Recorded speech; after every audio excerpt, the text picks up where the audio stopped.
Ah, you finally arrived. There's no time to spare, so we'll begin with our first lesson. Wait, hold on. There's something we need to clear up first. Otherwise, it'll keep bugging us. So that's still on your mind, huh? Maybe you're the ones who can't let things go. Don't worry, there's a time and place for exacting vengeance. Besides, I'm not in the mood for any right now. Best save it for later. You need to be in the right mood for vengeance. I already have a long list of vengeance to exact. Even if I wanted to begin now, I'd have to start in the right order. Who knows how long it will be before I get to you? Well, if you have so much to take care of, wouldn't it just be easier to give us a clean slate? Absolutely not. Stealing my targets, calling me a ruthless ruler, and suspecting my uncle.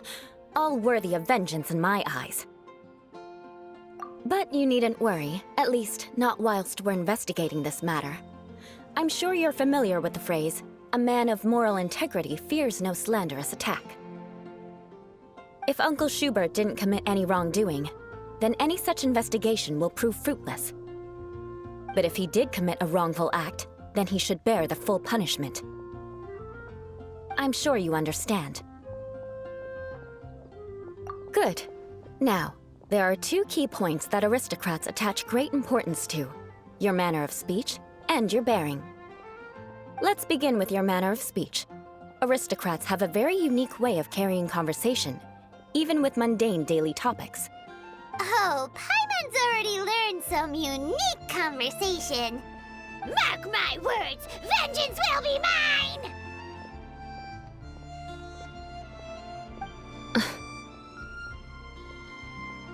Not even close. And besides, it sounds strange. Hey! Paimon learned it from you! And didn't you say not to call others strange? It seems you don't respect the rules of your own clan. No, I've no need to trouble myself with such frivolous formalities. Here, allow me to demonstrate. For example, when greeting a friend, you could say, "As the morning dew greets the coming dawn, so do I greet you, my dear friend." As the morning dew does what now? However, such a phrase may only be used during the morning hours. Also, the party with whom you're speaking must be of approximately the same status as you. Morning dew is not uncommon, so it expresses that friendship should not be measured by value, yet also suggests that friendship between aristocrats is pure like water. Oh, no. You must be prudent with your words. Calling someone a good friend could easily offend them. But didn't you just say my dear friend in your example? Paimon's confused. Yes, I did. But you must know in the Lawrence family, dear friend is a set phrase that can only be used towards certain friends with whom one is acquainted, but not particularly close. It sounds much more pleasant to call an acquaintance a dear friend. So another thing to remember, aristocrats are concerned with face and being polite. However, if you were to use dear friend to address an intimate friend, the recipient would think that you were deliberately trying to estrange them. This is only the first step in making a greeting. After addressing one another, you then exchange courtesies. Wait! This is all too abstract.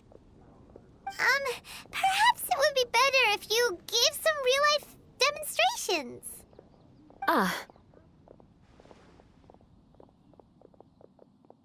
Very well. Come with me. We'll choose some bystanders to converse with. Back to you. Celestia. I wonder what it's like. Oh, you're Eula of the Lawrence clan, right? This can't be good. You there, lowly laborer. You stand in the presence of a member of the illustrious Lawrence clan. I have words for you.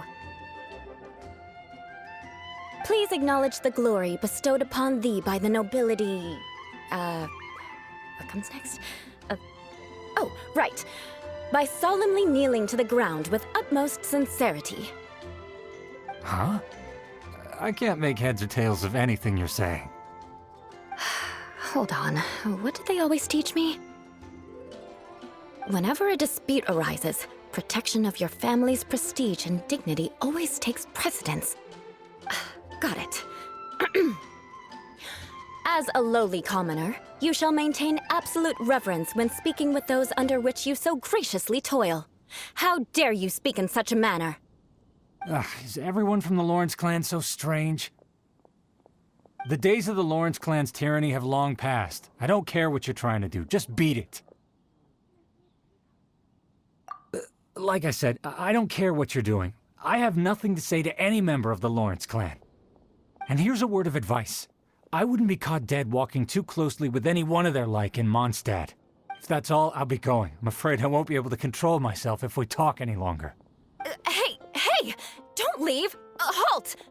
Mark my words, vengeance will be mine!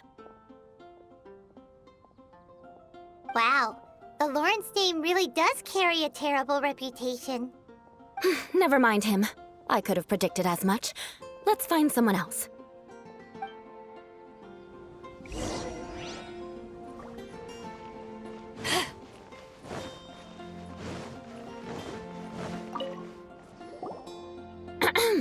You there, lowly toiler.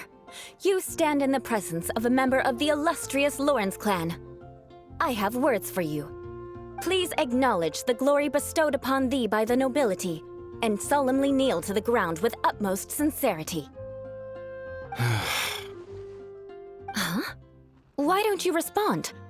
According to the custom, I must wait until you kneel completely before I can say the next words. Right. I mustn't look at you too long, or I'll be drawing more attention to our difference in status. Oh dear, I've already stared at you for quite a while.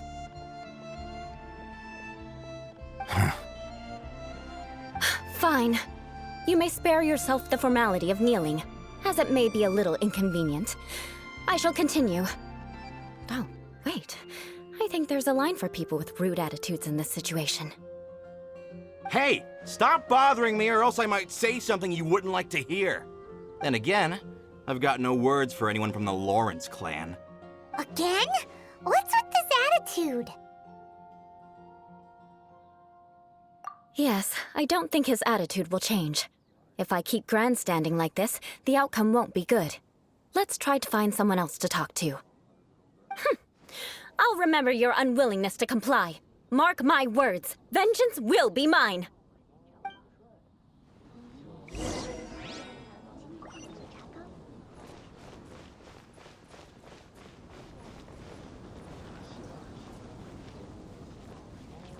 Oh, that doesn't sound... You there, lowly worker. Yeah, I've already heard it all before. Look, just spare me the time. Our answer's always the same. We've got nothing to say to the likes of you. I mean, seriously, can't you just take a hint? Please calm down. We don't want to cause any trouble. I know she's a knight of Favonius, and that the knights wouldn't misplace their trust, but the name Lawrence carries too much weight with it. Even to this very day, the descendants of the Lawrence clan are still scheming to reclaim Mondstadt and reinstate their aristocratic rule. And if that wasn't enough, here you are purposefully using their awkward way of speaking just to put on an act? Don't you care for the feelings of us ordinary folk?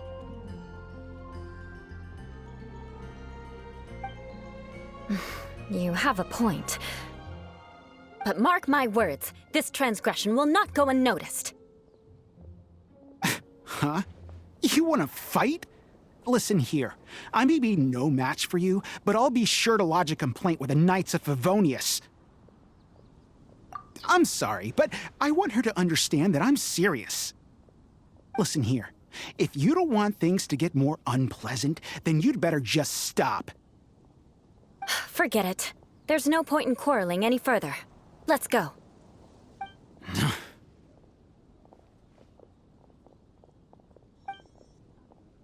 It's all right. This happens quite often. Let's find someone else to talk to. Paimon thinks we've seen enough now. Let's just stop. Actually, Paimon thinks we should apologize for asking you to demonstrate for us. We had no idea the feelings between the Lawrence clan and the people of Mondstadt were so bitter. What can we do? The Lawrence name is already a dirty word among every household in Mondstadt. Even 3-year-olds know the story. I see this kind of attitude all the time. Don't worry. What with me being a Knight of Favonius, they're usually willing to speak a few words with me. Perhaps my aristocratic manner of speech provoked them today. Believe me, it's not a big issue. So this is the way things are normally for you? There's no need for them to direct their anger at you personally. That's the way things are. Perhaps it's just fate for those who have made mistakes. Accepting punishment is only fair, right? But when your family has committed atrocities, I'm afraid there's no easy path to reconciliation. As memories are carried in the city breeze, the faults of such grievances are passed from one generation to the next. It is now my turn to bear this burden.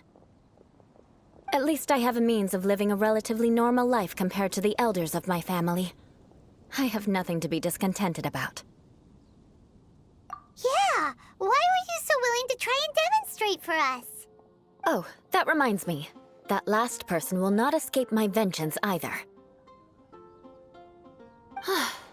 Let's leave it at that. Just think of it as something I like to do. But unfortunately, you probably didn't learn much from those conversations. It seems we have no other choice but to find more people to talk to. No need! Besides, the Traveler's pretty sharp, and nothing gets in our way on an adventure. Paimon thinks we got the gist of it now. Right? Right? We'll just have to roll with it for now. Let's just keep Eula from getting anyone else riled up. Well then, I'm glad you learned something. You're already halfway toward mastering aristocratic conduct. A proper manner of speech is more aesthetic than anything else. It stems from their taste for refinement. But we must also practice your bearing. I have a very effective way of training for this. Come with me to Dragonspine. May the god of Animo protect you.